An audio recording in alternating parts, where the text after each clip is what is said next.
예수님을 믿고 구원을 받았으면 그냥 천국으로 데려가실 일이지 왜 이 땅에 성도를 남겨두시는 것일까요? 이것을 보더라도 예수천당은 구원의 한 결과이지 목적은 아닙니다. 주님께서 우리를 이 땅에 남겨놓으시고 우리를 보존하셔서 끝까지 믿게 하시는 데에는 이 세상에서 하나님의 덕을 기리고 그렇게 함으로써 세상을 좀 더 하나님의 다스림을 받는 영역으로 만드실 필요가 있어서입니다. 따라서 아프리카 오지, 네팔의 고산족, 포연이 가시지 않은 지역의 선교사로 나가는 일 못지않게 사회생활을 잘 하는 것이 하나님의 선교입니다. 이 일에 대하여 저자는 다음과 같은 일화와 주장을 들려줍니다.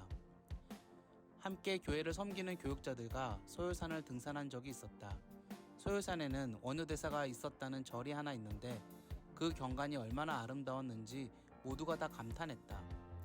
어느 전도사 한 분이 우리나라의 좋은 곳은 모두 절이 차지하고 있다고 불평처럼 이야기했다. 그때 나는 그 전도사님에게 그렇지 않다고 대답해 주었다.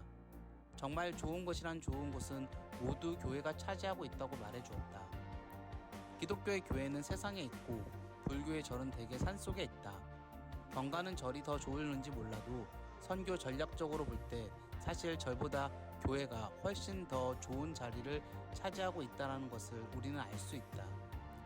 불교는 예배와 수행의 장소로 깊은 산속을 택했지만 우리 기독교는 예배와 수행의 장소로 세상 한복판을 선택한 것이다.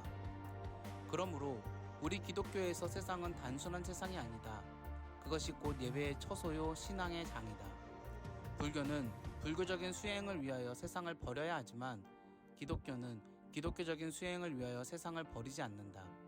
오히려 세상 속에서 저들과 함께하면서 기독교적인 삶을 살 뿐만 아니라 저들에게 기독교적인 삶과 신앙을 전파한다. 불교는 사회생활과 신앙생활을 구분하지만 우리 기독교는 사회생활과 신앙생활을 구별하지 않고 하나로 보는 것이다.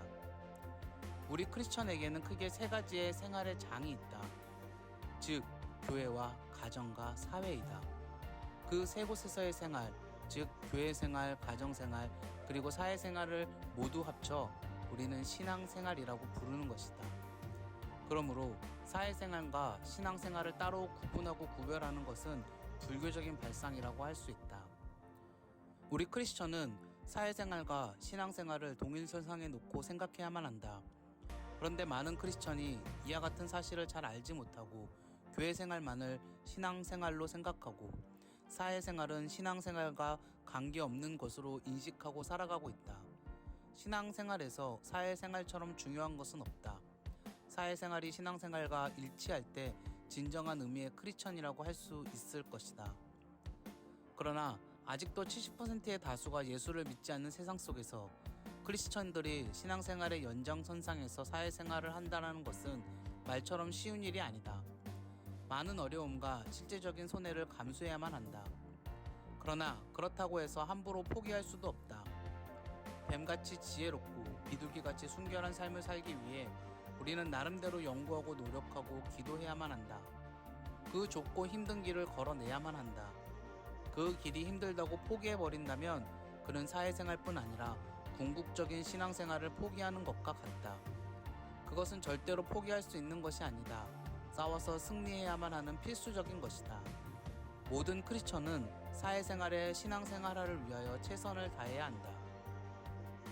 사회 속에서 당신은 어떤 모습인가요? 신앙생활과 사회생활이 일치되어 진정한 의미의 크리스천이 되시기 바랍니다.